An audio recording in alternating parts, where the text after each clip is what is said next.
CPM എല്ലാ കാലത്തും ഈ സ്ത്രീ വിഷയങ്ങൾ വല്ലാതെ ദുർവിനിയോഗം ചെയ്ത് അധികാരത്തിൽ വരാനും എതിർ UDFനെ വീക്കൻ ചെയ്യാനും ശ്രമിക്കുന്നൊരു പാരമ്പര്യം LDFനുണ്ട്, പ്രത്യേകിച്ച് CPMനുണ്ട്. മുഖ്യമന്ത്രിയുടെ കീഴിൽ എല്ലാ അന്വേഷണവും ശബരിമല സ്വർണ്ണക്കൊള്ള നടക്കുന്നത് ഹൈക്കോടതിയുടെ നിരീക്ഷണത്തിലാണ്. അതുകൊണ്ട് അദ്ദേഹത്തിന് അതിൻ്റെ പ്രൊഫഷണൽ മെറ്റൽ പ്രൂവ് ചെയ്യേണ്ട ഒരു സാഹചര്യമുണ്ട്. എന്നാൽ അദ്ദേഹത്തിൻ്റെ ലോയൽറ്റി ഭരിക്കുന്ന മുഖ്യമന്ത്രിയോട് കാണിക്കേണ്ട ഒരു അവസരം ഇപ്പോൾ രാഹുൽ മാങ്കൂട്ടത്തിലൂടെ വന്നിരിക്കുകയാണ്. ഈ പറഞ്ഞ വിക്ടിമിനെ കൊണ്ടുവന്ന് മുഖ്യമന്ത്രിയുടെ ഓഫീസിൽ, പോലീസ് സ്റ്റേഷനിലൊന്നും അല്ല, കൺസേൺ പോലീസ് സ്റ്റേഷനിലൊന്നും അല്ല, മുഖ്യമന്ത്രിയുടെ ഓഫീസിൽ കൊണ്ടുവന്ന് പരാതി കൊടുക്കുകയാണ്, വരുത്തി കൊടുക്കുകയാണ്. അപ്പോൾ ഇതിൻ്റെ പിന്നിൽ ആരുണ്ട്? രാഹുലിനെതിരെയുള്ള കേസുകളിലെ വിക്ടിംസിനെ എല്ലാവരെയും ഇവിടെ അണിനിരത്താൻ വേണ്ടി CPMൻ്റെ ഒരു ടീമിനെ തന്നെ ഇറക്കിയിരിക്കുന്നു എന്നാണ് ഞാൻ കേട്ടത്.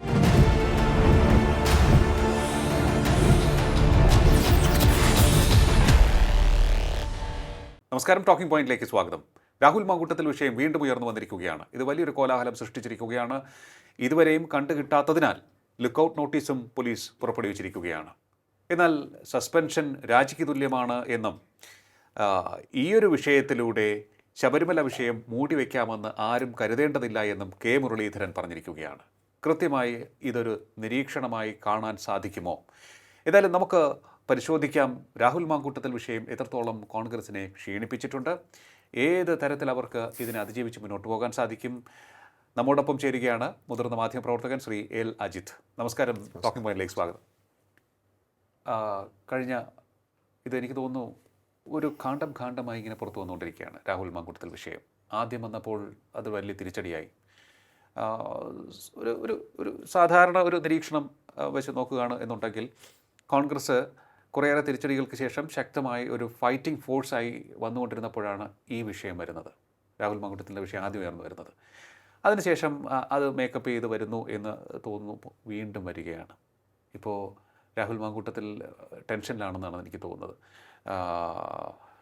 പരാതിക്കാരി നേരിട്ടെത്തി പരാതി കൊടുക്കുന്നു, മൊഴിയെടുക്കുന്നു, ബലാത്സംഗത്തിൻ്റെ കേസെടുക്കുന്നു. ഒപ്പം തന്നെ ഗർഭചിത്രത്തിന് നിർബന്ധിച്ചതിനും മരുന്ന് നൽകിയതിനും, ഫോഴ്സ്ഫുള്ളി മരുന്ന് നൽകിയതിനും കേസെടുത്തിട്ടുണ്ട്, വകുപ്പ് ഉണ്ട് അതിനകത്ത്. ഇതൊക്കെ ആയതോടുകൂടി രാഹുൽ മാങ്കൂട്ടത്തിൽ ബലാത്സംഗത്തിനുമുണ്ട്. അതെ, ബലാത്സംഗത്തിനുമുണ്ട്.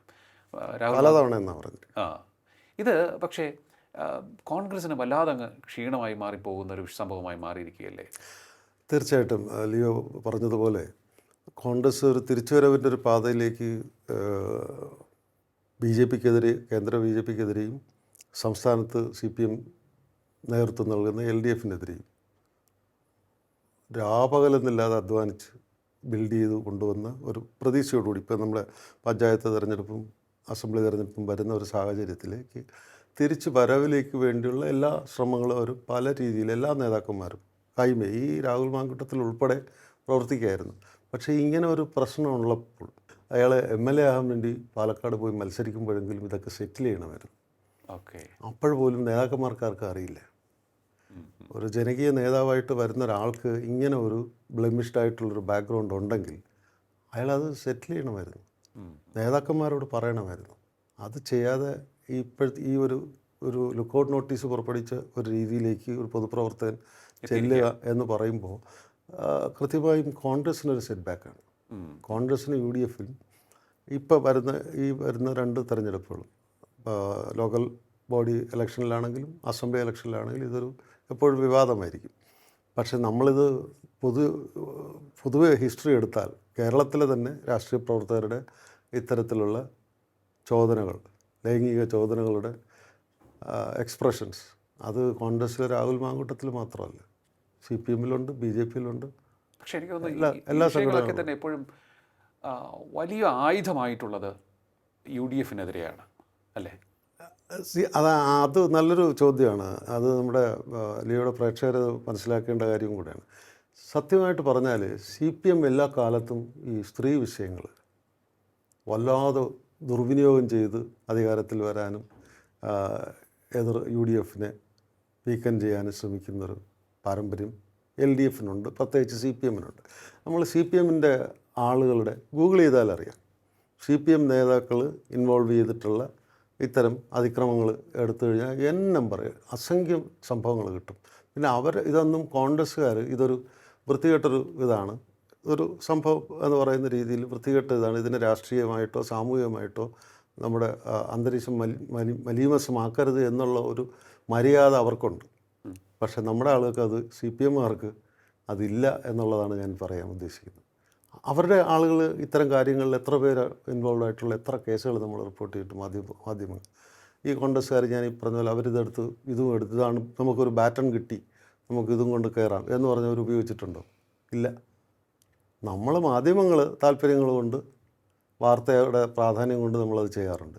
എത്ര പേരാണ് ഇവിടെ ഇപ്പോൾ ഉള്ളത് CPMലുള്ളവർ തന്നെ ഇത്തരത്തിലുള്ള പാർട്ടിക്കകത്തും പാർട്ടി ഇത് പുറത്തുള്ളവരെയും ഉപദ്രവിച്ചതിൻ്റെ ഒരുപാട് കേസുകളുള്ള ഒരുപാട് പേരില്ലേ, പുറത്തായിട്ട് അകത്തായവരും ഉന്നത സ്ഥാനങ്ങളിൽ എത്തിയിരിക്കുന്നവരും എല്ലാം ഉണ്ട്. എന്താ കാര്യം? എന്നിട്ട് അവരത് ന്യായീകരിക്കുന്നത് നമ്മുടെ നേരത്തെ മുൻ വനിതാ കമ്മീഷൻ അംഗം പറഞ്ഞാണല്ലോ, എന്താ ഞങ്ങൾക്ക് സ്വന്തം കോടതി തന്നെയുണ്ട്. അല്ലാതെ വളരെ ഒബ്വിയസാണ്.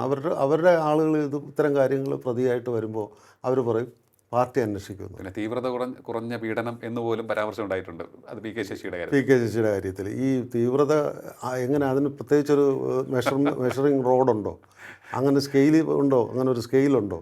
പരാതി വന്നു കഴിഞ്ഞാൽ അത് പരാതി തന്നെയല്ലേ, അത് ഏത് തരത്തിലുള്ള പീഡനമാണെങ്കിലും. അപ്പോഴല്ലേ നമ്മുടെ ഒരു മുൻ DGP പറഞ്ഞത് 12 സെക്കൻഡ് ഒരു സ്ത്രീയെ നോക്കിയാൽ ആ സ്ത്രീക്ക് അത് പരാതി അരോചകമായി തോന്നിയാൽ പരാതിപ്പെട്ടാൽ അത് സ്ത്രീപീഡനമായിട്ട് കണക്കാക്കപ്പെടും. ഓക്കെ എന്നുവരെ ഇതെല്ലാം കേരളത്തിൽ നടക്കുന്ന സംഭവങ്ങളാണ് ഞാനീ പറഞ്ഞത്. പക്ഷേ നേരത്തെ ലിയോ പറഞ്ഞതിൻ്റെ ഒരു സംഭവം എന്ന് പറയുന്നത് ഇപ്പോഴിതിനെ പൊക്കിയെടുത്ത് ടൈമിംഗ് ആണ്. അതിലേക്കാണ് ഞാൻ ശ്രദ്ധ ക്ഷണിക്കുന്നത്. അതായത് ഇതിൻ്റെ ടൈമിംഗ്, ഈ സമയത്ത് ഇത് ഉയർന്നു വന്നു എന്നുള്ളതാണ്. ഓക്കെ, ഇതിനെ ന്യായീകരിക്കുകയല്ല, ബട്ട് ഈ സ്കാൻഡലുകൾ രാഷ്ട്രീയ ആയുധമാക്കപ്പെടുകയാണോ എന്നൊരു സംശയമാണ് പല കോണിൽ നിന്ന് ഉയരുന്നത്. ഈ വിഷയം ഉയർന്നു വരുമ്പോൾ ഓക്കെ, ഇതിൻ്റെ മെറിറ്റിനനുസരിച്ച് പോകട്ടെ, കേസ് അതിൻ്റെ മെറിറ്റിനനുസരിച്ച് മുന്നോട്ട് പോകട്ടെ, ബട്ട് ദ ടൈമിംഗ് അത് വളരെ ഇമ്പോർട്ടൻ്റ് ആയിട്ടുള്ളൊരു കാര്യമാണ്. എന്തുകൊണ്ട് ഇപ്പോൾ വന്നു എന്നുള്ളത് ഒരിക്കലും ന്യായീകരണമല്ല ഞാൻ ഈ ചോദിക്കുന്നത്. എങ്കിലും ഇതിൻ്റെ ടൈമിംഗ് സംശയാസ്പദമാണ് എന്ന് നമുക്ക് ലഭിച്ചുകൊണ്ടിരിക്കുന്ന മെസ്സേജസിൽ അത് പ്രധാന കാര്യമായി പലരും ചൂണ്ടിക്കാണിക്കുന്നു. ഞാൻ അതാണ് അതിന് ലിയോ ചോദിക്കുന്നതിന് മുമ്പ് തന്നെ ഞാൻ 2 കാര്യമായിട്ട് 2 പറഞ്ഞു. ഒന്ന്, UDFO കോൺഗ്രസ്സോ ഒരിക്കലും നമ്മുടെ രാഷ്ട്രീയ സാമൂഹിക അന്തരീക്ഷം മലീമസമാക്കാൻ ഇത്തരം കാര്യങ്ങൾ ഉപയോഗിക്കില്ല. CPMനെതിരായിട്ടാണെങ്കിലും അവരുടെ ശത്രുക്കൾക്കെതിരെ ഉപയോഗിക്കില്ല. CPM അങ്ങനെയേ ഉപയോഗിക്കുള്ളൂ. സമൂഹം രാഷ്ട്രീയം എങ്ങനെ മലീമസമായാലും പ്രശ്നമല്ല, ഞങ്ങൾക്ക് രാഷ്ട്രീയ നേട്ടം ഉണ്ടാകാം. ചിലതൊക്കെ അത് തെറ്റാണെന്ന് പോലും പിന്നീട് തെളിഞ്ഞിട്ടുണ്ട്. ഏറ്റവും വലിയ ഉദാഹരണം ഉമ്മൻചാണ്ടിയുടെ കാര്യം. അതുപോലും ഈ ഫോഴ്സ്ഫുള്ളായിട്ട് അന്നത്തെ വിക്ടിം വിക്ടിം ആണോ എന്നുള്ളതാണ്. കാരണം ഇതെല്ലാം തന്നെ കൺസെൻഷ്വലാണ്. ഇത് കുറച്ച് കഴിയുമ്പോഴാണ് ഇതെല്ലാം പീഡനമാണെന്നും പറഞ്ഞുകൊണ്ട് മുന്നോട്ട് വരുന്നത്. ഒരു വലിയ ലിസ്റ്റുമായിട്ട് ആ ലിസ്റ്റിൽ ഉമ്മൻചാണ്ടിയുടെ പേരോട് വരും. അപ്പോൾ അതേ ഉമ്മൻചാണ്ടിയെക്കുറിച്ച് അവർ പറഞ്ഞ അന്നത്തെ വിക്ടിം പറഞ്ഞ എന്താണ്? പിതൃതുല്യനാണ്. അപ്പോൾ ഇവിടെയെല്ലാം ഇവരെല്ലാം നമ്മൾ നിഴലിൽ നിർത്തണം ഈ പറഞ്ഞ് വിക്ടിമൈസ് ചെയ്യുന്നത്. കാരണം അപ്പോൾ കുമാരനാശാൻ്റെ കരുണയിലൊരു കാര്യം അദ്ദേഹം പൊതുതത്വം പറയുന്നുണ്ട്, മൃതിയിലും മകളമാർ മറക്കാമാനം എന്ന് പറഞ്ഞു. മൃതിയിലും മകളമാർ മറക്കാമാനം എന്ന് പറയുന്നുണ്ട്. അതിന് കഥയും കാര്യങ്ങൾക്ക് ലിയോയ്ക്കും അറിയാമായിരിക്കും, പ്രേക്ഷകർക്ക് വേണ്ടിയാണെങ്കിൽ പോലും ഞാനത് പറയാൻ ഉദ്ദേശിക്കുന്നില്ല. എന്തായാലും ഈ ഒരു വിഷയം ഹാൻഡിൽ ചെയ്ത രീതി അത് എല്ലാ പൊതുപ്രവർത്തകർക്കും, അല്ലെങ്കിൽ എല്ലാ പൊതുപ്രവർത്തകരും എല്ലാ മനുഷ്യർക്കല്ല പാഠമാണ്. നമുക്ക് തീർച്ചയായിട്ടും ഏത് രീതിയിലാണ് പോകേണ്ടത് എന്നുള്ളതിനൊരു കൃത്യമായിട്ടുള്ള ഒരു നമ്മൾ ലിഖിതമല്ലാത്ത ഒരു രീതിയുണ്ട്. ഉണ്ട്. അല്ലാതെ ആണല്ലോ മോറൽ എന്ന് പറയുന്നത്. അതെ, ആ ഒരു മോറൽ സൈഡ് സ്ട്രോങ് ആർക്കും ഇത്തരം കാര്യങ്ങൾ ആർക്കും നമുക്ക് ന്യായീകരിക്കാൻ പറ്റുന്നില്ല. ആരും ഇതിനകത്ത് പെട്ടാലും, ഞാനായാലും ലിയോ ആണെങ്കിലും ഇത്തരം കാര്യങ്ങളിൽ പെടാതിരിക്കാൻ നോക്കുക, നമ്മുടെ യുക്തിസഹമായിട്ടുള്ള രീതിയിൽ ജീവിക്കുക. പക്ഷേ ഇത് ഞാൻ പറഞ്ഞത് ഈ ടൈമിംഗ് ഇത് വല്ലാണ്ടങ്ങ് ക്ഷീണിപ്പിച്ചു എനിക്ക് തോന്നുന്നു. കോൺഗ്രസിന് വല്ലാത്ത തിരിച്ചടിയാണ്, വലിയൊരു സെറ്റ് ബാക്കാണ്. ഇത് ഈ പറഞ്ഞ സീനിയർ ലീഡേഴ്സ് എല്ലാം കൂടെ അധ്വാനിച്ച് പിണറായി വിജയൻ്റെ ദുർഭരണത്തിനെതിരെ അധ്വാനിച്ച് പിടിച്ച് കയറാം എന്നൊക്കെ വിചാരിച്ചു വന്നപ്പോഴേക്കും ഇതൊരു വലിയ സെറ്റ് ബാക്ക് തന്നെയാണ്. അത് തർക്കമില്ലാത്തതാണ്, അവർക്ക് ന്യായീകരിക്കാൻ പറ്റുന്നില്ല. ഇപ്പോൾ കോൺഗ്രസിൻ്റെ സമുന്നത നേതാക്കന്മാരെല്ലാം പല അഭിപ്രായങ്ങളാണ് പറയുന്നത്. ഇപ്പോൾ കെ സുധാകരൻ പറഞ്ഞ അദ്ദേഹം കുറ്റക്കാരനല്ല എന്ന് പറയുന്നുണ്ട്. അതേസമയം കെ മുരളീധരൻ പറയുന്നു അങ്ങനെ ഉണ്ടെങ്കിൽ അത് അന്വേഷിക്കണം, നടപടിയെടുക്കണം, പോലീസിൻ്റെ രീതിയിലുള്ള ക്രൈമിൻ്റെ രീതിയിലുള്ള അന്വേഷണം നടക്കണം. പ്രതിപക്ഷ നേതാവ് പ്രതികരിച്ചിട്ടില്ല.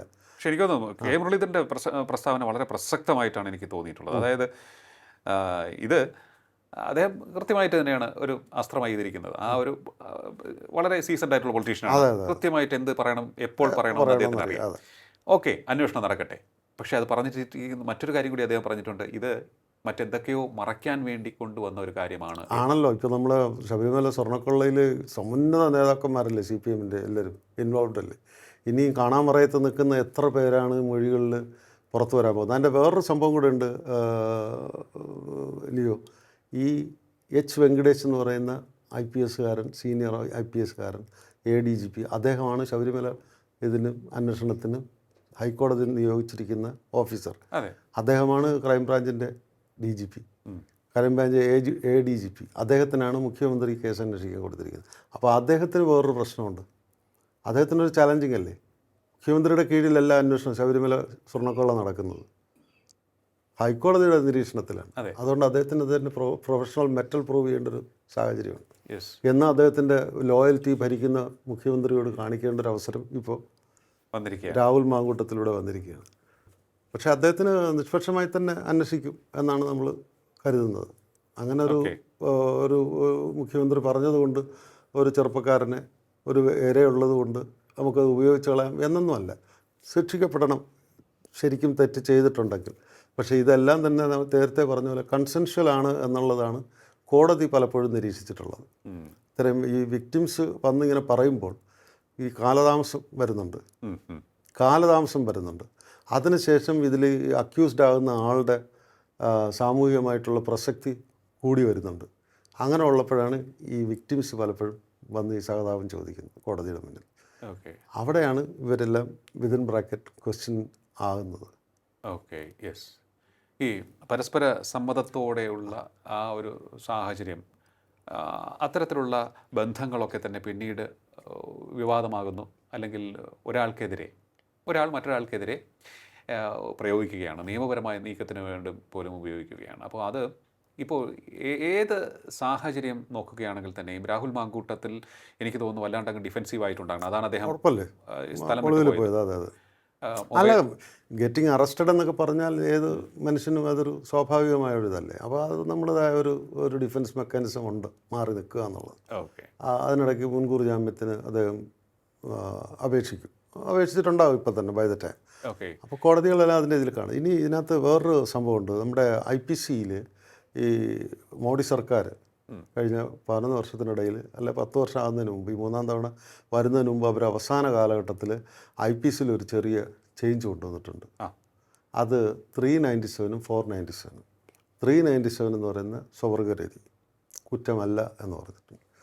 497 എന്ന് പറഞ്ഞാൽ പ്രായപൂർത്തിയായവർ തമ്മിലുള്ള ബന്ധം തെറ്റല്ല, ഫോഴ്സ്ഫുൾ അല്ല, വിത്ത് കൺസെൻഷ്വൽ ആണെങ്കിൽ, പരസ്പര സമ്മതത്തോടുകൂടിയാണെങ്കിൽ തെറ്റല്ല എന്ന് പറഞ്ഞൊരു ഇത് കൂടെ കൊണ്ടുവന്നിട്ടുണ്ട്. അതൊക്കെ രാഹുലിൻ്റെ കാര്യത്തിലും അദ്ദേഹത്തിൻ്റെ വക്കീലൊക്കെ അഡ്വക്കേറ്റൊക്കെ അതൊക്കെ ഡിഫെൻസായിട്ട് ഉപയോഗിക്കും.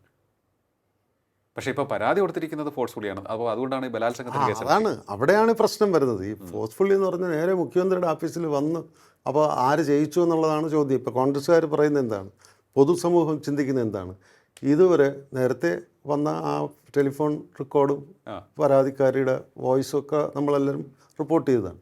അതിനുശേഷം ഇപ്പോൾ ഫോഴ്സ്ഫുള്ളി ഒരാളെ കൊണ്ടുവന്ന് പ്രതിഷ്ഠിച്ച് നിങ്ങൾ റിട്ടേൺ ആയിട്ട് കംപ്ലയിൻ്റ് ഉണ്ടെങ്കിലേ കോടതി പരിഗണിക്കുള്ളൂ എന്ന് പറഞ്ഞ് കൊണ്ടുവന്ന് പ്രതിഷ്ഠിച്ചതാണ് ഈ ടൈം. 3 തവണ ബലാത്സംഗം ചെയ്തു, 2 തവണ ദൃശ്യങ്ങൾ പകർത്തി, ഇതുപയോഗിച്ച് ഭീഷണിപ്പെടുത്തി എന്നുള്ളതാണ് പറയുന്നത്. ഈ നമ്മുടെ ഫാമിലി കോടതികളിലും സ്ത്രീ പീഡന കേസുകളിലും വരുന്നതെല്ലാം തന്നെ എക്സ് പാർട്ടി ഓർഡേഴ്സാണ്. ഒരു സ്ത്രീ എന്നൊരു പുരുഷനെക്കുറിച്ച്, ഭർത്താവിനെക്കുറിച്ച് പറഞ്ഞാൽ അപ്പം തന്നെ ഭർത്താവിൻ്റെ യാതൊരു കണ്ടൻഷനും കേൾക്കാതെ, എന്താണ് വസ്തുതയെന്ന് ചോദിക്കാതെ അപ്പം എക്സ് പാർട്ടി വിധി കൊടുക്കുകയാണ്. സ്ത്രീ കോടതികളുടെ രീതി അതാണ്. ഇത് എനിക്ക് തോന്നുന്നു ഇത് നമ്മുടെ രാജ്യം ഉണ്ടായ കാലം മുതൽ ഉള്ള ഒരു സംഭവമാണ്. കൺസെൻറ്റോടുകൂടി വരുന്നതൊന്നും തന്നെ ക്രൈമല്ല. 497 അത് കഴിഞ്ഞ, അതായത് 2ാം മോഡി സർക്കാരിൻ്റെ കാലത്ത് പാർലമെൻറ്റിൽ തന്നെ അത് മാറ്റം വരുത്തിയിട്ടുണ്ട്. കൺസെൻഷ്വൽ സെക്സ്, പ്രായപൂർത്തിയായവരുടെ കൺസെൻഷ്വൽ സെക്സ് ക്രൈമല്ല. അതുപോലെ സ്വവർഗരതി 397 അതും ക്രൈമല്ല എന്ന് പറഞ്ഞ് വന്നിട്ടുള്ളതാണ്. അപ്പോൾ ഇതെല്ലാം ഡിഫെൻസായിട്ട് ഇവരെടുക്കും. ഓക്കെ. ഇവർക്ക് എടുക്കാം. ഓക്കെ, പക്ഷേ എനിക്ക് തോന്നുന്നു അതെ, ഈ നിയമപരമായി ഇത്തരത്തിലുള്ള കാര്യങ്ങളുണ്ട്. അതുകൊണ്ട് തന്നെ കോർട്ടിലേക്ക് പോകുമ്പോൾ അവർക്ക് വാദിക്കാം, തങ്ങളുടെ ഇന്നസെൻസ് പ്രൂവ് ചെയ്യാം. പ്രൂവ് ചെയ്യാൻ സാധിക്കും, അല്ലെങ്കിൽ തങ്ങളുടെ സ്ഥാനം വാദിച്ചെടുക്കാൻ സാധിക്കും, തങ്ങളുടെ വാദങ്ങളൊക്കെ തന്നെ സ്ഥാപിച്ചെടുക്കാൻ സാധിക്കും. പക്ഷേ അതിനകം വരുത്തേണ്ട ഡാമേജുകൾ വന്നിട്ടുണ്ടാകും. ഒന്നല്ലോ സോഷ്യലി അതാണ് ഞാൻ ഈ പറഞ്ഞത്. കോടതികളിൽ ഒരു സ്ത്രീ ഒരു പരാതിയുമായിട്ട് പുരുഷനെതിരെ പോയി കഴിഞ്ഞാൽ എക്സ്പാർട്ടി വിധിയാണ്, അപ്പം തന്നെ അവനെ അറസ്റ്റ് ചെയ്തോളൂ എന്നുള്ള ഒരു സാഹചര്യമാണ്. ഇനി ഒരു കാര്യം കൂടെ ഞാൻ പറയാൻ നേരത്തെ തീരുമാനിച്ചൊരു കാര്യം, നമ്മുടെ നിർഭയ കേസില്ലേ, ഡൽഹി പീഡന കേസ്, അത് വന്നപ്പോഴാണ്, അതിനുശേഷമാണ് മീ ടു കേസുകൾ നിരവധി വന്നത്. അതിനുശേഷമാണ് മീ ടു കേസ് വന്നത്. മീ ടു കേസ് വന്ന് എത്ര വടവൃക്ഷങ്ങളാണ് കടപുഴകിപ്പോയത്, വൻ വൃക്ഷങ്ങൾ കടപുഴകിപ്പോയിട്ടുണ്ട്. അപ്പോൾ അതെല്ലാം ഈ സ്ത്രീകളുടെ പരാതിയാണ്. വിക്ടിം ചെന്ന് പരാതിപ്പെടുന്നു, ഉടനെ അവർ ഏത് സ്റ്റേറ്റസിലുള്ളവരാണെങ്കിൽ നേരത്തെ ലിയോ പറഞ്ഞ പോലെ ഡാമേജ് എന്ന് പറയുന്നത് അതിഭീകര ഡാമേജാണ്, പക്ഷേ ഇത് ഇറിവോക്കബിൾ ഡാമേജാണ്. അല്ല, എന്നിട്ട് കോടതി പറഞ്ഞു, പിന്നെ പറഞ്ഞു, സുപ്രീം കോടതി തന്നെ പറഞ്ഞു, ഒരു വ്യക്തിക്ക്, ഏതൊരു വ്യക്തിക്കും മുൻകാലത്തിൽ ഈ ഇങ്ങനെ ഒരു ബ്ലെമിഷ്ഡ് സാഹചര്യം ഇല്ലായിരുന്ന ഒരാൾക്കെതിരെയാണ് ഏതെങ്കിലും സ്ത്രീ പറഞ്ഞ് പരാതിപ്പെട്ടാൽ പോലീസുകാർ ചെന്ന് ഏകപക്ഷീയമായിട്ട് അറസ്റ്റ് ചെയ്യരുത്. അദ്ദേഹത്തോട് പറയണം, അക്യൂസിനോട് പറയണം, നിങ്ങൾക്കെതിരെ ഇങ്ങനെ ഒരു പരാതി ഇട്ടിട്ടുണ്ട്, നിങ്ങൾ സ്റ്റേഷൻ്റെ പരിധി വിട്ട് പോകരുത്, ഞങ്ങൾ അന്വേഷിക്കുകയാണ്. അന്വേഷിച്ച് കാതലായിട്ട് തെളിവുണ്ടെങ്കിൽ മാത്രമേ അറസ്റ്റ് ചെയ്യാൻ പാടുള്ളൂ എന്നുള്ള ഇത് നിർഭയ കേസിന് ശേഷം മീ ടു ഒക്കെ നടന്ന സമയത്ത് സുപ്രീം കോടതി വിധിയാണ് ഞാനീ പറയുന്നത്. ഞാനിതൊക്കെ ഇതിപ്പോൾ ലിയോ ഇന്ന് വിളിക്കുമ്പോൾ ഞാനിത് പ്രിപ്പയർ ചെയ്തിട്ട് വന്നതല്ല. ഇതിപ്പോൾ ഞാൻ സാഹചര്യവശാൽ ഞാൻ സംസാരിക്കുന്നത്. ഓക്കെ, ഇതെല്ലാം ഞാൻ സാഹചര്യവശാൽ സംസാരിക്കുന്നതാണ്. പക്ഷേ ഈ 397 497 നേരത്തെ എൻ്റെ മനസ്സിലുണ്ട്. ഈ നിർഭയ കേസിന് ശേഷമുള്ള സുപ്രീം കോടതിയുടെ നിരീക്ഷണവും മീ ടു കേസുകളും അതുമെല്ലാം നമ്മുടെ കയ്യിൽ നിൽക്കുകയാണ്. അപ്പോഴാണ് ഇത് വരുന്നത്. അപ്പോൾ ഈ നിർഭയ കേസിന് ശേഷം വന്ന ഈ മീ ടു കേസുകളെല്ലാം തന്നെ അങ്ങനെ പിടിക്കരുത്, അറസ്റ്റ് ചെയ്യരുതെന്ന് പറയാൻ കാരണം കാലതാമസമാണ്. ഇരകൾ വരുന്ന സമയമെന്ന് പറയുന്നത് ഇവരുടെ പ്രായവും പരിഗണിച്ചിട്ട്, പ്രായപൂർത്തിയും കഴിഞ്ഞു, വോട്ടവകാശവും കഴിഞ്ഞ് നിന്നിട്ടാണ് അവർ പറയുന്നത്, വർഷങ്ങൾക്ക് ശേഷം പറയുന്നത്. നിർഭയ കേസിൽ അങ്ങനെ ഒരു സംഭവം കൂടെ ഉണ്ട്. ഈ സ്ത്രീപീഡനം എന്ന് പറയുന്നത് എത്ര പിന്നിലുള്ളതാണെങ്കിലും കേസെടുക്കാം എന്നുള്ളത് പറയുന്നത്. പക്ഷേ അറസ്റ്റ് ചെയ്യുന്നതിന് മുമ്പ് വ്യക്തികളോട് പറയണം, അക്യൂസിനോട് പറയണം, നിരീക്ഷണത്തിലാക്കണം, അന്വേഷിച്ചിട്ട് അറസ്റ്റ് ചെയ്യണം. അത്തരം കാര്യങ്ങൾ പാലിക്കണം. പിന്നെ നമ്മുടെ ഇവിടുത്തെ പൊളിറ്റിക്സ് എന്ന് പറയുന്നത് നമ്മുടെ CPM-ൻ്റെ സഹജമായ ഒരു തന്ത്രമുണ്ട്. അതാണ് അവരുടെ നയം. അവർ രാഷ്ട്രീയ ലാഭത്തിന് വേണ്ടി എന്തും ചെയ്യും. അതാണ് ഇപ്പോൾ ഈ പറഞ്ഞ വിക്ടിമിനെ കൊണ്ടുവന്ന് മുഖ്യമന്ത്രിയുടെ ഓഫീസിൽ, പോലീസ് സ്റ്റേഷനിലൊന്നും അല്ല, കൺസേൺ പോലീസ് സ്റ്റേഷനിലൊന്നും അല്ല, മുഖ്യമന്ത്രിയുടെ ഓഫീസിൽ കൊണ്ടുവന്ന് പരാതി കൊടുക്കുകയാണ്, വരുത്തി കൊടുക്കുകയാണ്. അപ്പോൾ ഇതിൻ്റെ പിന്നിൽ ആരുണ്ട്? ഓക്കെ, ആ പൊളിറ്റിക്കൽ ലാഭം ആർക്കാണ്? കോൺഗ്രസിൻ്റെ എതിരാളികൾ എന്ന്. ഓക്കെ, അപ്പോൾ ഈ ഒരു വിഷയത്തിൽ എനിക്കൊന്നും ഇപ്പോൾ ജാമ്യമില്ലാ വകുപ്പുകാരാണ് അറസ്റ്റ് വാറണ്ട് വന്നിരിക്കുന്നത്. ഇനിയിപ്പോൾ മുൻകൂർ ജാമ്യത്തിന് ശ്രമിക്കുന്നുണ്ട്. പക്ഷേ പൂന്തോട്ടത്തിൽ അതെ, അത് ഈ സാഹചര്യത്തിൽ കേസിൻ്റെ ഇത്തരത്തിലൊരു പരാതി വന്നിരിക്കുന്നു, ബലാത്സംഗമാണ് കേസ്, അതുപോലെ തന്നെ ഭീഷണിയുണ്ട്, ഇത്തരത്തിലുള്ള വകുപ്പുകളെല്ലാം ഉള്ളതുകൊണ്ട് തന്നെ ഫോഴ്സ്ഫുൾ പ്രഗ്നൻസി ടെർമിനേഷൻ, അതെ അതെ, ഇത് നിരവധി ചാർജസ് ആണ്, നിരവധി നോൺ വൈലബിൾ ആണ്. അപ്പോൾ അത് അങ്ങനെ പോകുമ്പോൾ എനിക്ക് തോന്നുന്നു ഇത് എത്രത്തോളം മുൻകൂർ ജാമ്യം കിട്ടും എന്നുള്ള കാര്യം ഒരു സംശയത്തിലേക്ക് പോകുമല്ലേ? അല്ല, അവിടെയാണ് ഈ നേരത്തെ പറഞ്ഞത്, ഇത് ഒക്കറൻസ് ഓഫ് ടൈം. അത് ഇപ്പോഴീ പറഞ്ഞിരിക്കുന്ന ആക്ഷേപം ഉന്നയിച്ചിരിക്കുന്ന ടൈം, ഇതെപ്പോഴും കോടതികൾ പരിഗണിക്കാൻ നിർബന്ധിതമാകും. ഇതായിരിക്കും രാഹുൽ മാങ്കൂട്ടത്തിൻ്റെ അഡ്വക്കേറ്റിൻ്റെ ഒരു ഡിഫൻസ് പോയിന്റ്. ഓക്കെ, നിങ്ങൾക്ക് പുള്ളി സ്ഥലം വിട്ട് പോകുന്ന ആളല്ല, പൊതുപ്രവർത്തകനാണ്, MLA ആണ്. അതുകൊണ്ട് അദ്ദേഹത്തിന് അതിൻ്റെ അഡ്വാൻറ്റേജ് കൊടുക്കണം, അന്വേഷണം നടത്തട്ടെ എന്നുള്ള വാദം ഉന്നയിക്കുമെന്ന് നമ്മൾ പറയുന്നു. ഓക്കെ, നമ്മൾ കോടതിയിലൊന്നും പ്രാക്ടീസ് ചെയ്യുന്ന ആളല്ലല്ലോ. അല്ല, ഇതിപ്പോൾ നമ്മൾ നോക്കുമ്പോൾ രാഹുൽ മാങ്കൂട്ടത്തിൻ്റെ ഒരു പൊളിറ്റിക്കൽ കരിയർ നോക്കുകയാണെന്നുണ്ടെങ്കിൽ വളരെ വേഗത്തിൽ ഉയർന്നു വന്ന ഒരു വ്യക്തിയാണ് പൊളിറ്റിക്സിൽ. അതെ, വളരെ ശക്തനായ ഒരു നേതാവായി അദ്ദേഹം ഉയർന്നു വരുമെന്ന് പ്രഡിക്ഷൻസ് ഉണ്ടായി. അതിൽ പ്രധാനം രാഹുൽ മാങ്കൂട്ടത്തിൻ്റെ പ്രസക്തി ഇപ്പോൾ ഈ സർക്കാരിനെതിരെ ഏറ്റവും കൂടുതൽ ശ്രീ പിണറായി വിജയൻ മുഖ്യമന്ത്രി പേരെടുത്ത് പറഞ്ഞ് വിമർശിച്ചിട്ടുള്ള ഒരു ചെറുപ്പക്കാരനാണ്. അതെ, അതുകൂടെ ഉണ്ട്. അപ്പോൾ ഈ ടൈമിങ്ങിൽ ഇപ്പോൾ ഇങ്ങനെ ഒരു പരാതിയുമായിട്ട് ഒരാൾ വരികയും പറയുകയും അദ്ദേഹത്തിന് ലുക്കൗട്ട് നോട്ടീസ് കൊടുക്കുകയും ചെയ്യുമ്പോൾ സ്വാഭാവികമായി ആഭ്യന്തരമന്ത്രിക്കെതിരെയാണ് പുള്ളി ഏറ്റവും കൂടുതൽ വിമർശനം നടത്തി പബ്ലിക് ശരിയാണ്. ശ്രദ്ധ നേടിയെടുത്തിരുന്നത്. അതൊക്കെ ഇതിനെ ബാധിക്കും. പുള്ളിയുടെ അറസ്റ്റിനെയോ അല്ലെങ്കിൽ കേസിന് എതിരെയുള്ള എല്ലാ നിലപാടുകൾക്കും അതായത് ഇടോ വിജയ എന്നൊക്കെയാണ് വിളിച്ചിട്ടുള്ളത്. എന്നൊക്കെ വിളിച്ചിട്ട് അങ്ങനെ ഒരുപാട് പേരെടുത്ത് പറഞ്ഞ് തന്നെ പുള്ളി പലപ്പോഴും അതിപ്പോൾ വിമർശിച്ചിട്ടുണ്ട്. വല്ലാണ്ടങ്ങ് ഉപയോഗിക്കുന്നുണ്ട്. അപ്പോൾ അത് വരും. അതൊക്കെ സ്വാഭാവികമല്ലേ, മനുഷ്യനല്ലേ. മുഖ്യമന്ത്രി ആയാലും നമുക്ക് വ്യക്തിവൈരാഗ്യമൊക്കെ തോന്നുമല്ലോ ഉള്ളിൻ്റെ ഉള്ളിൽ. അല്ല, ഇതിപ്പോൾ വേറൊരു ചോദ്യം വരുന്നുണ്ട്. ഓക്കെ, നമ്മളിപ്പോൾ ഇതെല്ലാം പറഞ്ഞു, പൊളിറ്റിക്കൽ ആയുധമാക്കി ഉപയോഗിച്ചു, രാഷ്ട്രീയ ആയുധമാക്കി ഉപയോഗിച്ചു ഈ രാഹുൽ മാങ്കൂട്ടത്തിലിനെ. അതായത് ടൈമിംഗ് ഇതെല്ലാം നോക്കുമ്പോൾ നമുക്ക് ഒരു സാധാരണക്കാരന് കൃത്യമായിട്ട് മനസ്സിലാക്കാൻ സാധിക്കുന്ന ഒരു കാര്യം. പൊളിറ്റിക്കൽ ഗെയിന് വേണ്ടിയാണ്. ഓക്കെ, നമ്മൾ ഇതിനിടയിൽ ചെറുതായി ഒന്ന് പരാമർശിച്ചു പോയ ഒരു കാര്യമുണ്ട്. പൊളിറ്റിക്സിൽ പ്രത്യേകിച്ച് പൊതുപ്രവർത്തകർ എങ്ങനെ ആയിരിക്കണം, ആരെ മാതൃകയാക്കണം എന്നുള്ള കാര്യങ്ങളൊക്കെ അതൊരു വിഷയം തന്നെയാണ്. ഉറപ്പാണ്, തീർച്ചയായിട്ടും. അതിനകത്ത് ഞാൻ പറഞ്ഞല്ലോ, ഇതിന് നമ്മൾ പ്രത്യേകിച്ച് കേരളത്തിലിരുന്ന് സംസാരിക്കുമ്പോൾ നമുക്കിതിൻ്റെ ഒരു മൊറാലിറ്റി എന്ന് പറയുന്നൊരു സാധനമുണ്ട്. പൊതുപ്രവർത്തനം എന്നുള്ള ഒരു വ്യക്തിക്ക് തന്നെ അദ്ദേഹത്തിന് കൃത്യമായി പാലിക്കേണ്ട കുറേ മോറൽസ് ഉണ്ട്, കുറേ അധികം ധാർമ്മികതയില്ലേ.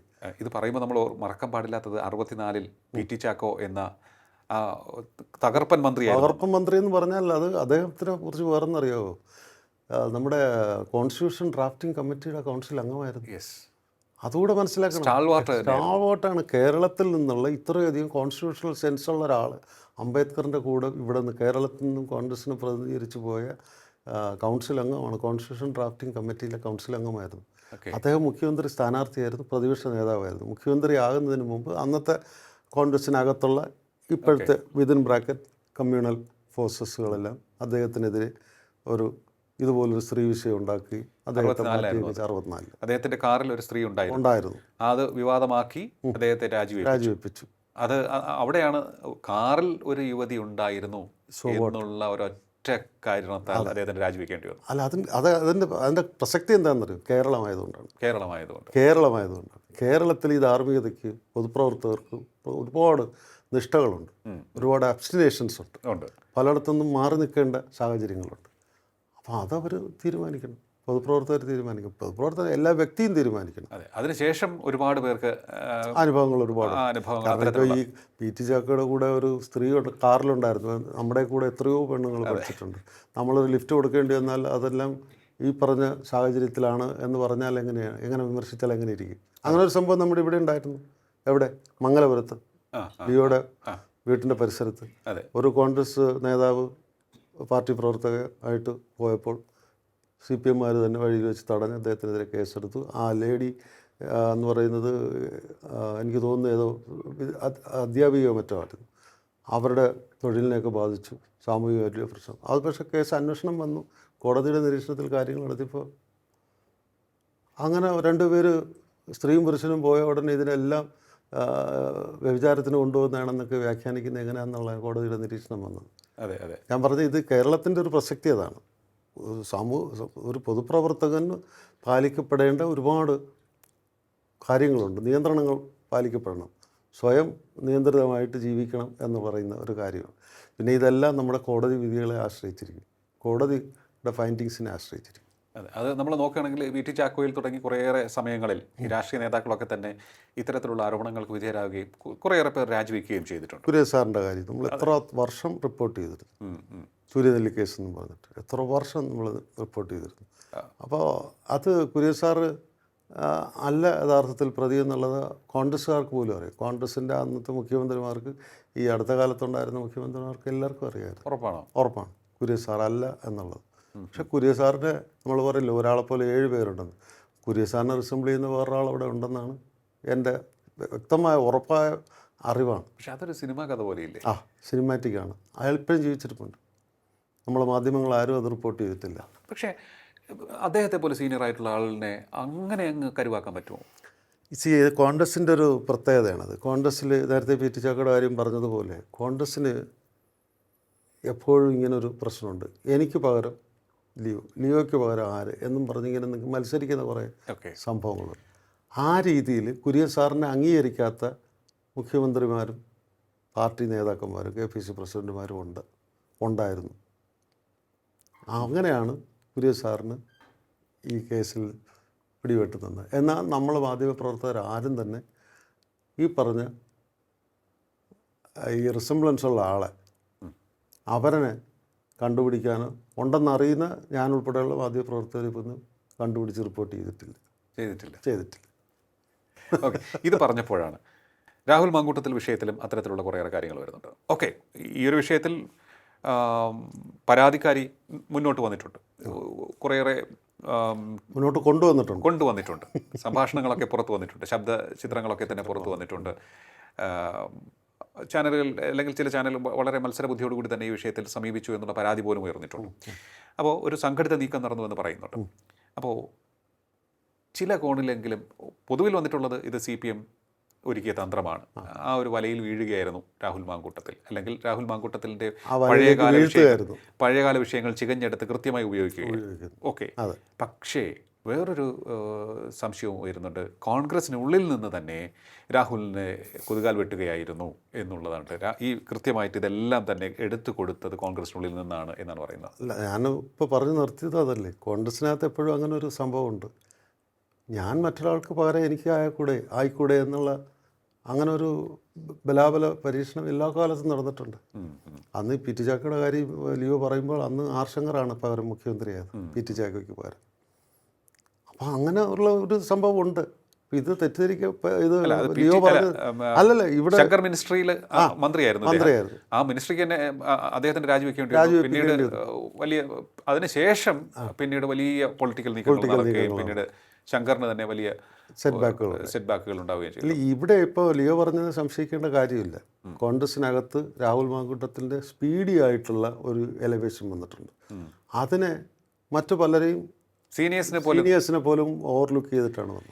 ഇവിടെ ഞാൻ കൃത്യമായി തന്നെ പറയാം, ആരോപണം വരുന്നത് ഇത്തരത്തിലുള്ള ഊഹാപോഹങ്ങൾ പ്രചരിക്കുന്ന അതിൽ വരുന്ന പൊളിറ്റിക്സിൽ എപ്പോഴും ഊഹാപോഹങ്ങളാണ്. പക്ഷേ അതല്ല, ഈ പറഞ്ഞത് കറക്റ്റ് റീഡിംഗ് ആണ്. അദ്ദേഹത്തെ ഈ രാഹുൽ മാങ്കൂട്ടത്തിൽ എന്ന് പറയുന്ന ചെറുപ്പക്കാരൻ്റെ കൂടെയുള്ളവരോ അദ്ദേഹത്തിനേക്കാൾ സീനിയേഴ്സ് ആയിട്ടുള്ളവരോ തന്നെ രാഹുലിനെ തകർക്കുക എന്നുള്ള ഒരു ഉദ്ദേശമായിരിക്കും. ചിലപ്പോൾ കോൺഗ്രസിനെ തകർക്കുക എന്നുള്ള അവർ ഉദ്ദേശിച്ചില്ല, പക്ഷേ രാഹുലിനെ തകർക്കാൻ ഇതൊരു ആയുധമായിട്ട് CPM ഹാൻഡ് ഓവർ ചെയ്തിരിക്കാം എന്നുള്ളത് തെറ്റില്ല. അങ്ങനെ ഒരു റീഡിങ്. അതിൽ വരുന്ന ഒരു ആരോപണം VD സതീശൻ്റെ നേരെയാണ് പോകുന്നത്. പക്ഷേ എൻ്റെ കോമൺ സെൻസ് അത് പറയുന്നില്ല. കാരണം VD സതീശൻ കാരണം അല്ലല്ല, VD സതീശനെ കുറിച്ചും രമേശ് ചെന്നിത്തലയെ കുറിച്ചും കെ സുധാകരനെ കുറിച്ചും ഇപ്പോഴത്തെ സണ്ണി ജോസഫിനെ കുറിച്ചും ഇവരാരും they are all above all these kind of issues. അവരാരും ഇതിനൊന്നും നിൽക്കില്ല. അത് VD സതീശനെ ടാർഗറ്റ് ചെയ്യുന്നതാണ്. VD സതീശൻ ശക്തനായ ഒരു പ്രതിപക്ഷ നേതാവായിട്ട് എമർജ് ചെയ്തു. അതുകൊണ്ട് അദ്ദേഹത്തിന് ടാർണിഷ് ചെയ്യാൻ വേണ്ടി, വീക്കൻ ചെയ്യാൻ വേണ്ടി. അതിനുശേഷവും പറയുന്ന ഒരു ആരോപണം VD സതീശനെതിരെ വരുന്ന ഒരു സംഭവം എന്ന് പറഞ്ഞാൽ, VD സതീശൻ പറഞ്ഞു രാഹുൽ മാങ്കൂട്ടത്തിൽ ഇനി ഒരു പരിപാടിയിൽ പങ്കെടുക്കരുത്, കോൺഗ്രസിൻ്റെ പരിപാടിയിൽ പങ്കെടുക്കും. ശക്തമായ നിലപാടെടുത്തുകൊണ്ട് സസ്പെൻഷനിലേക്ക് കൊടുത്തു. അതിനുശേഷവും രാഹുൽ മാങ്കൂട്ടത്തിൽ ഇങ്ങനെ മേക്കപ്പ് ചെയ്ത് വരുന്നു. രാഹുലിന് വളരെ ശക്തമായ ഒരു PR ടീമുണ്ട്, അല്ലെങ്കിൽ ഡിജിറ്റൽ മാർക്കറ്റിംഗ് ടീമുണ്ട്. അദ്ദേഹത്തിൻ്റെ ഇമേജ് കൃത്യമായി ഉയർത്തിക്കൊണ്ടുവരുന്നത് അവർ വിജയിച്ചു. ചെറുപ്പക്കാരനല്ലേ, നല്ലൊരു സോഷ്യൽ മീഡിയ ടീം തന്നെ അവർക്ക് മോഡേൺ മീഡിയ ഒക്കെ ഉപയോഗിക്കാൻ അറിയുന്ന ഒരു ചെറുപ്പക്കാരൻ. കഴിഞ്ഞ ദിവസം പാലക്കാട് ഒരു തദ്ദേശ തെരഞ്ഞെടുപ്പിൽ മത്സരിക്കുന്ന ഒരു കാൻഡിഡേച്ചർ റിസ്കിലായപ്പോൾ കൃത്യമായി ഇടപെടൽ നടത്തുകയും അതിൽ പ്രശ്നം സോൾവ് ചെയ്ത് അദ്ദേഹത്തിന് മത്സരിക്കാൻ സാധിക്കുന്ന തരത്തിലേക്ക് കാര്യങ്ങൾ കൊണ്ടുചെന്നു.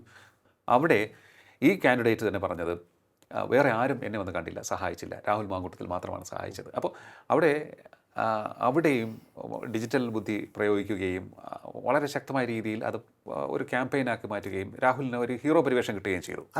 സ്വാഭാവികമാണെന്ന് തെളിയിക്കുന്നല്ലേ, അതല്ലേ അത് ഒരു സ്വാഭാവികമായി ഉപയോഗിക്കാം. പക്ഷെ അപ്പോഴേക്കും വീണ്ടും ഇത്തരത്തിൽ ഒരു ഹീറോ ആകുന്നതിൽ വിറളി പൂണ്ട് വീണ്ടും സതീശൻ തന്നെയാണ് ഈ രണ്ടാമത്തെ ഇപ്പോഴത്തെ ഒരു വേവ് ഓഫ് സംഭവം. ഇത് കൃത്യമായിട്ട് ഇത് ഓപ്പറേറ്റ് ചെയ്യുന്നത് സതീശനെതിരെയാണ്. രാഹുലിനെ ഉപയോഗിച്ച് എങ്ങനെ സതീശനെ കീഴ്പ്പെടുത്താം. ഇവർ പറയുന്ന മറ്റൊരു ന്യായം, ഇതുകൊണ്ടാണ് ഈ ഷാഫിയും രാഹുലുമൊക്കെ ഇപ്പോൾ KC വേണുഗോപാലിനൊപ്പം നിൽക്കുന്നത്. അതുവരെ അവർ VD സതീശനൊപ്പമായിരുന്നല്ലോ എന്നാണ് പറയുന്നത്. കോൺഗ്രസിനുള്ളിൽ നിന്ന് തന്നെ അതാ ഞാൻ പറഞ്ഞത്. ഇതൊക്കെ നമ്മൾ മാധ്യമങ്ങൾ റിപ്പോർട്ട് ചെയ്യുമ്പോൾ നമുക്കൊരു മിനിമം സെൻസിൽ നമ്മൾ നിന്നാൽ നമുക്ക് ഇതൊന്നും റിപ്പോർട്ട് ചെയ്യാൻ തോന്നുന്നില്ല. കാരണം ഇവർ VD സതീശൻ എന്ന് പറഞ്ഞ ശക്തനായ ഒരു പ്രതിപക്ഷ നേതാവായിട്ട് എമർജ് ചെയ്ത് കഴിഞ്ഞു, ശക്തനായിട്ട്. കാരണം അദ്ദേഹം ഈ മുഖ്യമന്ത്രിയുടെ ചെയ്തികൾ, ഇപ്പോഴത്തെ സർക്കാരിൻ്റെ പ്രവൃത്തികൾ, ഇതിനെയൊക്കെ ശക്തമായിട്ട് എതിർക്കുന്ന ഒരാളാണ്. അദ്ദേഹം പറയുന്നു 26 തെരഞ്ഞെടുപ്പിൽ കോൺഗ്രസ് അധികാരത്തിൽ വരുമെന്നും വല്ലാതെ കേരളത്തിനെക്കുറിച്ച് വികസന സംരംഭങ്ങളെക്കുറിച്ചൊക്കെ നല്ല കാഴ്ചപ്പാടുള്ളൊരു മനുഷ്യനാണ്. അപ്പോൾ അങ്ങനെയുള്ള ഒരാളെ കോർണർ ചെയ്യുക എന്ന് പറഞ്ഞാൽ അതായിരിക്കണം CPM-ൻ്റെ ലക്ഷ്യം, LDF-ൻ്റെ ലക്ഷ്യം. ഇങ്ങനെ ഒരു നേതൃത്വം ഉള്ളപ്പോൾ VD സതീശനുണ്ട്, പിന്നെ ഈ പറഞ്ഞ പോലെ സണ്ണി ജോസഫ് ഇപ്പോഴത്തെ KPCC പ്രസിഡന്റ്, അദ്ദേഹം ഒരു പ്രശ്നങ്ങളിലും ഇതുവരെ ഉൾപ്പെടാത്ത ഒരാളാണ്. ഒരു സ്വാത്വികനാണ്, വലിയ എന്താ പറയുക, ഹൈ വോൾട്ടേജ് വോയിസിലൊന്നും സംസാരിക്കുന്ന ആളല്ല, പക്ഷേ പെർട്ടിനൻ്റായിട്ട് സംസാരിക്കുക, ടു ദ പോയിൻറ്റ് സംസാരിക്കുന്ന ആളാണ്. അപ്പോൾ അങ്ങനെ ഒരു നേതൃത്വം ഉള്ളപ്പോൾ ഇപ്പോൾ ഇരിക്കുന്ന ഭരണപക്ഷങ്ങൾക്ക് അത് അലോസരമാണ്. അതുകൊണ്ടാണ് സതീശനെ ടാർഗറ്റ് ചെയ്യുന്നത്. വേറൊരു കാര്യം കൂടി ഞാൻ ചോദിച്ചു. ഒന്നാം പിണറായി സർക്കാരിൻ്റെ സമയത്ത് രമേശ് ചെന്നിത്തലയായിരുന്നു പ്രതിപക്ഷ നേതാവ്.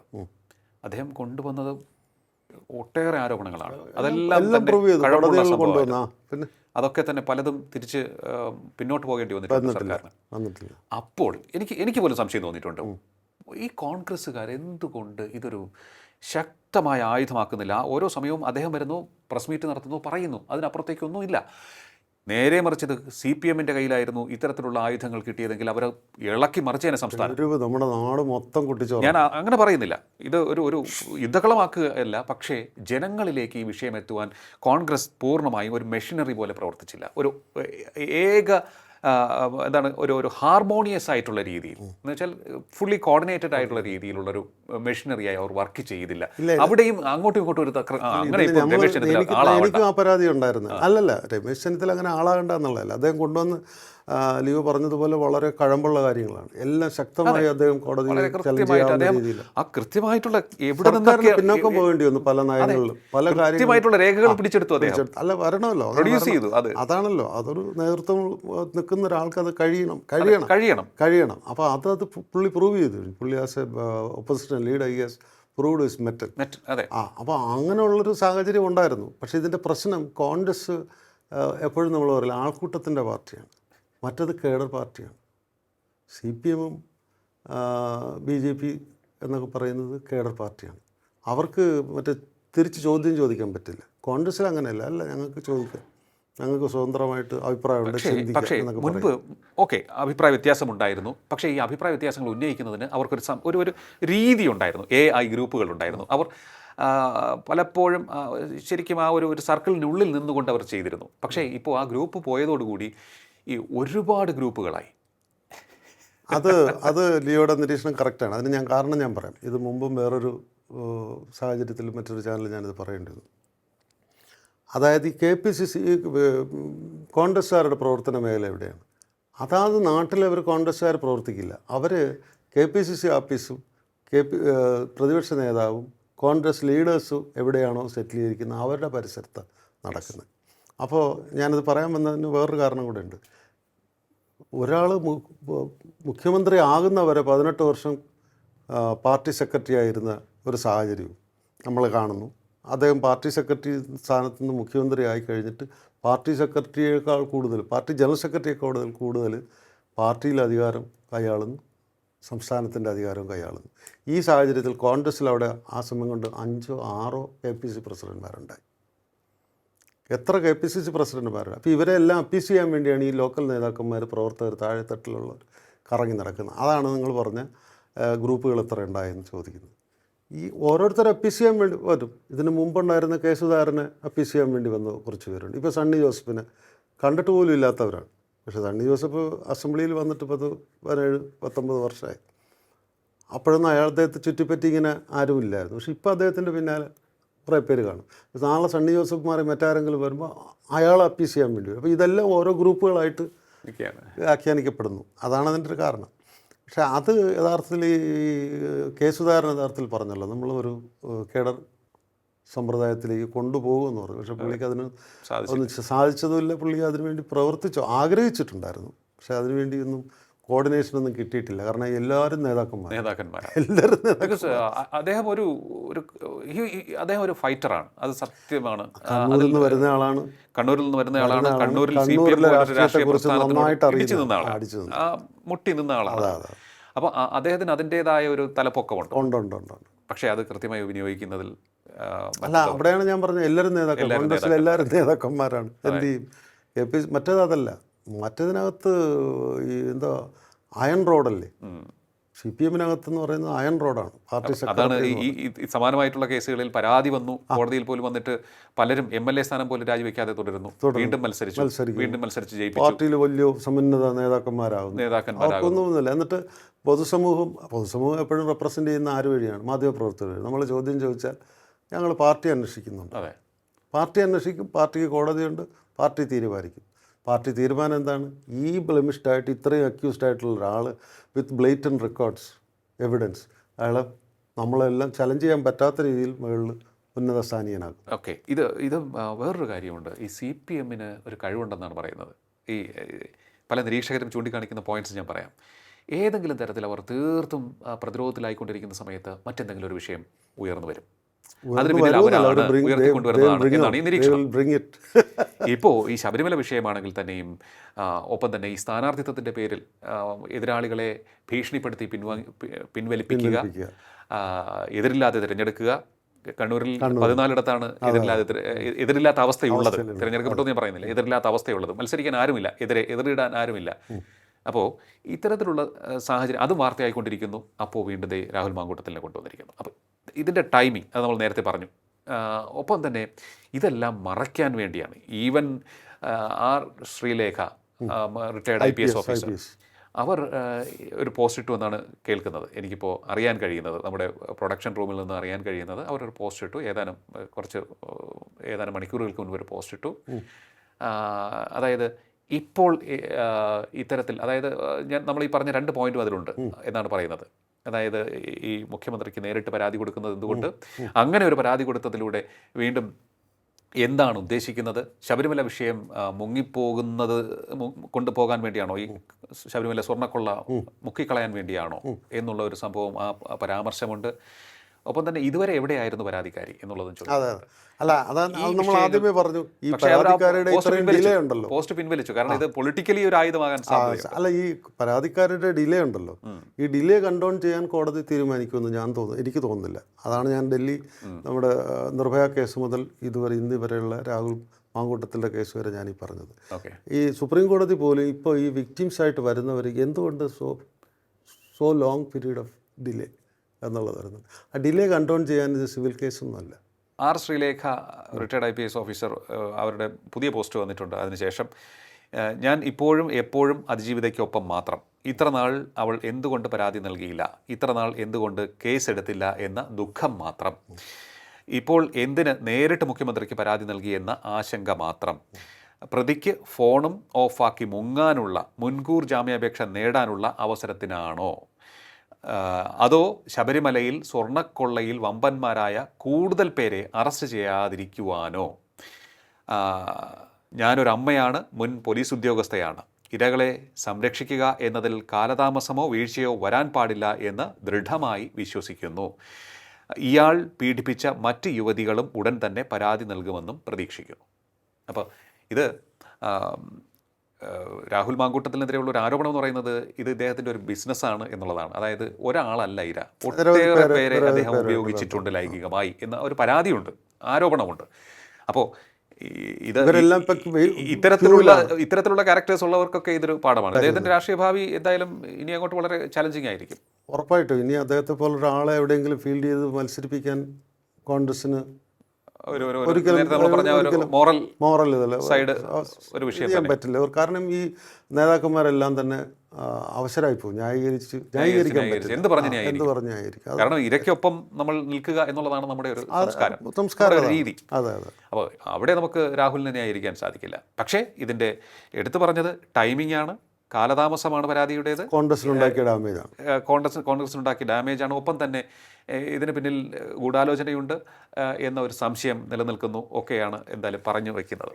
ഇല്ല, അതിനകത്ത് വേറൊന്നുകൂടെയൊക്കെ ഞാൻ കേട്ടു. CPM-ൻ്റെ പ്രവർത്തകർ പറഞ്ഞു കേട്ടതാണ്. ഇതിനൊരു ടീമിനെ ഇറക്കിയിരിക്കുകയാണ്.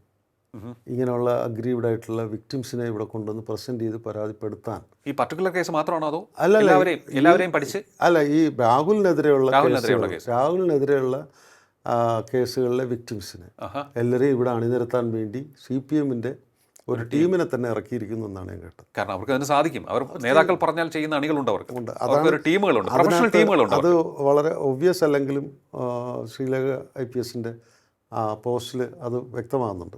ഇവരെങ്ങനെ കൊണ്ടുവന്ന് അണിനിരത്താൻ പോവുകയാണ്. സോ ദാറ്റ് ഒരു ജാമ്യത്തിലൊന്നും പുള്ളി ഇറങ്ങരുത്. Okay okay.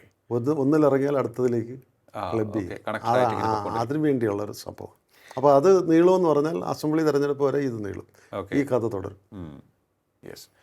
എന്തായാലും രാഹുൽ മാങ്കൂട്ടത്തിൽ ഉപ്പ് തിന്നിട്ടുണ്ടെങ്കിൽ വെള്ളം കുടിക്കുക തന്നെ വേണം. അക്കാര്യത്തിൽ യാതൊരു സംശയവുമില്ല. ഇരകൾക്കൊപ്പമാണ് ഈ കേരളം എന്നും നിന്നിട്ടുള്ളത്. ഇപ്പോഴും അങ്ങനെ തന്നെയാണ്, എന്നും അങ്ങനെ തന്നെയായിരിക്കും ഞങ്ങളും. എന്തായാലും ഈ വിഷയത്തിൽ ഉയർന്നു കാണുന്ന കുറേയേറെ സംശയങ്ങൾ നമ്മൾ മുന്നോട്ട് വയ്ക്കുക മാത്രമാണ് ഈ ചർച്ചയിലൂടെ ചെയ്തിരിക്കുന്നത്. അത്തരത്തിലുള്ള കുറേയേറെ സംഭവങ്ങൾ ഉണ്ടെങ്കിൽ അത് ചൂണ്ടിക്കാണിക്കുക മറ്റ് ഉദ്യോഗസ്ഥരുടെ കൂടി കടമയാണെന്ന് ഓർമ്മപ്പെടുത്തുകയാണ്.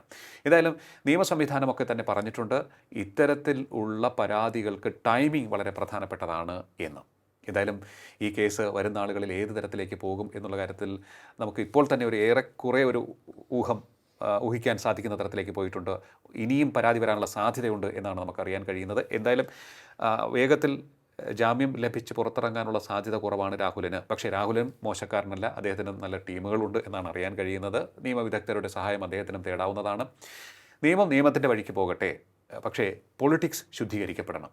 ഇത്തരത്തിൽ സ്ത്രീകളെ ലൈംഗിക ഉപഭോഗ വസ്തുവായി കണ്ട് മുന്നോട്ട് പോകുന്നവരെ, അതൊരു ഒരു ഒരു സ്വഭാവമായി സ്വീകരിച്ചവരെ മാറ്റി നിർത്തുക തന്നെ വേണം. അവർക്ക് ഇത്തരത്തിലുള്ള ഒരു രീതി ഒരു കാരണവശാലും ഭൂഷണമല്ല. ഒപ്പം ഇത്തരത്തിലുള്ള പരസ്പര സമ്മതത്തോടെ ഉള്ള ബന്ധത്തിലേക്ക് കാൽവയ്പ് നടത്തുന്ന സ്ത്രീകളും ചിന്തിക്കുക. നിങ്ങൾ എങ്ങോട്ടാണ് പോകുന്നത്, എന്താണ് ചെയ്യുന്നത് എന്ന് കൃത്യമായി മനസ്സിലാക്കി മുന്നോട്ട് പോവുക. വളരെയധികം നന്ദി ഇത്രയും സമയം ടോക്കിംഗ് പോയിന്റ് സംസാരിച്ചത്. ടോക്കിംഗ് പോയിന്റ് അധ്യായം ഇവിടെ പൂർണ്ണമാകുന്നു. ഇനി അടുത്ത എപ്പിസോഡിൽ കാണാം നമുക്ക്. നമസ്കാരം.